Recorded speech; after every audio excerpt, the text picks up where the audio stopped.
2019 ലോക്സഭാ തെരഞ്ഞെടുപ്പിൻ്റെ ഒരു തനിയാവർത്തനമാണ് നമ്മൾ ഈ കഴിഞ്ഞ തദ്ദേശ തെരഞ്ഞെടുപ്പിൽ കാണുന്നത്. CPM തിരുവനന്തപുരത്ത് ഉൾപ്പെടെ കോർപ്പറേഷൻ ഭരണം ഉൾപ്പെടെ നഷ്ടപ്പെടുന്നുണ്ട്. അതിൻ്റെ ഏറ്റവും പ്രധാനപ്പെട്ട ഫാക്ടറുകളിൽ ഒന്ന് ശബരിമല തന്നെയാണ്. അപ്പോൾ ഇനിയും പാർട്ടിയുടെ നീക്കം എന്താണ്? വീണ്ടും ഈ തീവ്ര ഇസ്ലാമിസ്റ്റുകളെ ഒപ്പം നിർത്തുക എന്നുള്ളതാണോ? കാരണം ഹിന്ദു വോട്ടുകൾ ഇനിയും ഈ നിയമസഭാ തെരഞ്ഞെടുപ്പാകുമ്പോൾ വീണ്ടും തിരിച്ചു കൊണ്ടുവരിക എന്ന് പറയുന്നത് ഏതാണ്ട് അസാധ്യമാണ്. കാരണം ശബരിമലയുമായി ബന്ധപ്പെട്ട ധാരാളം ഈ കൊള്ളയുടെയും തീവെട്ടിക്കൊള്ളയുടെയും ഒക്കെ വാർത്തകളാണ് ഓരോ ദിവസവും പുറത്തേക്ക് വരുന്നത്.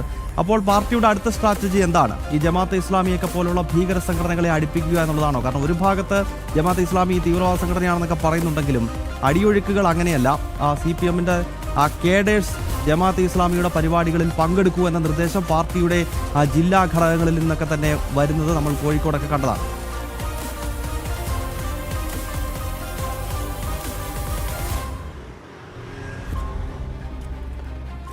ഗൗതം, തീർച്ചയായും ശബരിമല സ്വർണ്ണ കവർച്ചയും അതോടൊപ്പം തന്നെ അയ്യപ്പ സംഗമവും ആഗോള അയ്യപ്പ സംഗമവും ഇതിലുണ്ടായിട്ടുള്ള തട്ടിപ്പും ക്രമക്കേടുകളുമെല്ലാം പൊതുസമൂഹം അറിഞ്ഞിരിക്കുന്നു.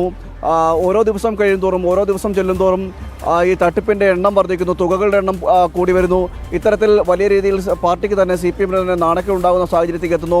ആദ്യം സ്വർണ്ണക്കവർച്ചയുമായി ബന്ധപ്പെട്ടുള്ള പ്രതിരോധം തീർക്കുവാൻ കോൺഗ്രസ് ആണ് എന്നടക്കമുള്ള കാര്യങ്ങൾ പറഞ്ഞെങ്കിൽ തുടർന്ന് അയ്യപ്പ സംഗമത്തിലെ ക്രമക്കേടുകൾ കൂടി പുറത്തു വന്നതോടുകൂടി തന്നെ ഈ ശബരിമലയെ ഒന്നാകെ ഇത്തരത്തിൽ കൊള്ളയടിക്കുക എന്നതാണ് ഇടതുപക്ഷം സർക്കാരിൻ്റെ ലക്ഷ്യം, CPMന്റെ ലക്ഷ്യം എന്നടക്കമുള്ള കാര്യങ്ങളാണിപ്പോൾ പൊതുജനങ്ങളും ചിന്തിക്കുന്നത്. കാരണം അങ്ങനെയാണ് കണക്കുകൾ ഓരോന്നും പുറത്തു വരുന്നത്. നമുക്കറിയാം കോടികളുടെ തട്ടിപ്പുകളാണ് ഈ ആഗോള അയ്യപ്പ സംഗമത്തിലടക്കം നടന്നിരിക്കുന്നത് എന്ന കാര്യത്തിലുള്ള രേഖകളടക്കമുള്ളവയാണ് പുറത്തു വന്നിരിക്കുന്നത്. ഇതോടുകൂടി തന്നെയാണ് വലിയ രീതിയിൽ പാർട്ടിയും പ്രതിരോധത്തിലാകുന്ന സാഹചര്യമുള്ളത്. നമുക്കറിയാം ഈ ഹൈന്ദവ വിശ്വാസികളെല്ലാം പാർട്ടിയിൽ നിന്ന് അകലുന്നു എന്നൊരു ചിന്ത ഇപ്പോൾ പാർട്ടിക്ക് വന്നിരിക്കുന്നു എന്ന് വേണം മനസ്സിലാക്കേണ്ടിയിരിക്കുന്നത്. മാത്രമല്ല ചില കാര്യങ്ങളിലൂടെ ഇപ്പോൾ ചേർത്ത് വായിക്കേണ്ടിയിരിക്കുന്നു. നിലവിൽ CPMന്റെ ഇടതുമുന്നണിയുടെ ഒരു ജാഥ നടന്നുകൊണ്ടിരിക്കുകയാണ് പല സ്ഥലങ്ങളിലടക്കം. അതായത് ഈ തെരഞ്ഞെടുപ്പ് പ്രഖ്യാപിച്ചതിന് പിന്നാലെ തെരഞ്ഞെടുപ്പ് പ്രചരണവുമായി ബന്ധപ്പെട്ടിട്ടുള്ള ഒരു ജാഥ, മേഖലാ ജാഥകൾ നടന്നുകൊണ്ടിരിക്കുന്ന ഒരു സമയമാണ്.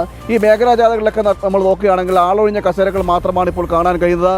അത് MP ഗോവിന്ദൻ പങ്കെടുക്കുന്ന ജാഥയായാലും ശരി, ബിനോയ് വിശ്വം പങ്കെടുക്കുന്ന ജാഥയായാലും ശരി, രണ്ടുപേർ നയിക്കുന്ന ജാഥകളിലെല്ലാം ആൾസ്വാധീനം കുറയുന്നതായിട്ടൊരു കാഴ്ച നമുക്ക് കാണാൻ കഴിയുന്നത്.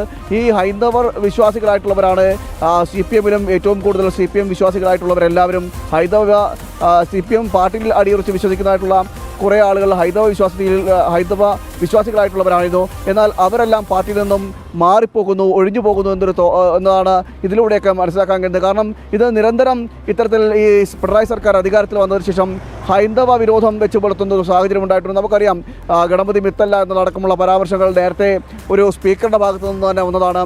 അതോടൊപ്പം തന്നെ മന്ത്രിസഭയിൽ തന്നെ പല മന്ത്രിമാരും ഹൈന്ദവ വിശ്വാസങ്ങളെ അധിക്ഷേപിക്കുന്ന സാഹചര്യങ്ങളൊക്കെ നേരത്തെ ഉണ്ടായിട്ടുണ്ട്.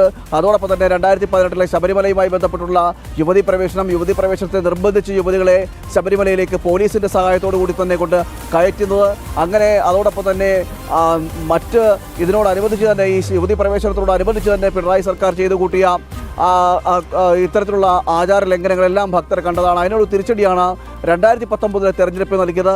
ആ സമാനമായൊരു സാഹചര്യം സംസ്ഥാനത്ത് ഇപ്പോഴും നിലനിൽക്കുന്നു എന്നൊരു ചിന്ത CPMനുണ്ട്, സർക്കാരിനുണ്ട്. ഇതിൻ്റെ കൂടി പശ്ചാത്തലത്തിലാണ് തീവ്ര മുസ്ലിം സംഘടനകളെ അടക്കം കൂട്ടുപിടിച്ചുകൊണ്ട് എങ്ങനെയെങ്കിലും തുടർഭരണം സാധ്യമാക്കുക എന്നൊരു ലക്ഷ്യത്തിലേക്ക് സർക്കാർ നീങ്ങുന്നു, CPM നീങ്ങുന്നു എന്ന് വേണം നമുക്ക് മനസ്സിലാക്കേണ്ടിയിരിക്കുന്നത്.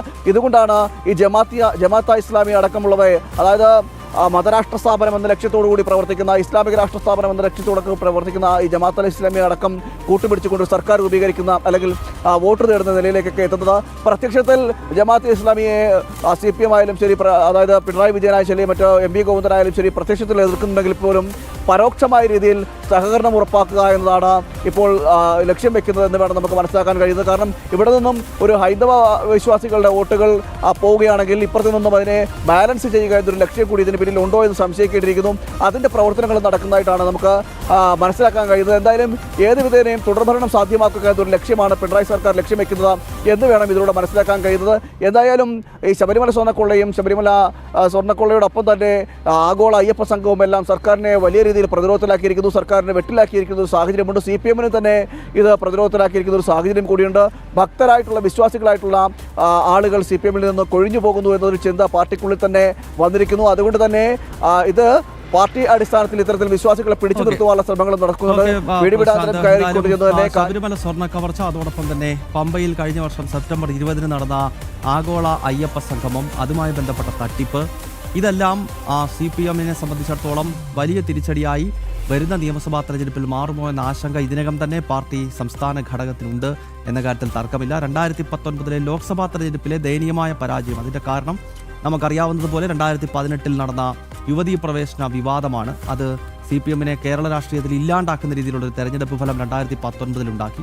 അപ്പോൾ അതിന് സമാനമായ ഒരു തെരഞ്ഞെടുപ്പ് ഫലമാകുമോ വരുന്ന നിയമസഭയിൽ ഉണ്ടാകുക എന്ന വലിയ ആശങ്കയാണ് ഇപ്പോൾ പാർട്ടി നേതൃത്വത്തിനുള്ളത്. അതിനാൽ തന്നെ തീവ്ര ഇസ്ലാമിസ്റ്റുകളെയൊക്കെ കൂടെ പിടിച്ച് ഈ അകന്നു പോകുന്ന ഹിന്ദു വോട്ടുകൾക്ക് പകരം ഒരു മുസ്ലിം ധ്രുവീകരണം പിണറായി വിജയന് ഒപ്പം ഉണ്ടാക്കുക എന്ന ലക്ഷ്യമാണ് ഇപ്പോൾ പാർട്ടി കേഡർമാർക്കുള്ളത്. പ്രശാന്ത് ശങ്കരമംഗലത്തും പ്രജിത് മോഹനുമാണ് വളരെ വിശദമായ റിപ്പോർട്ടുകളുമായി ചേർത്ത്.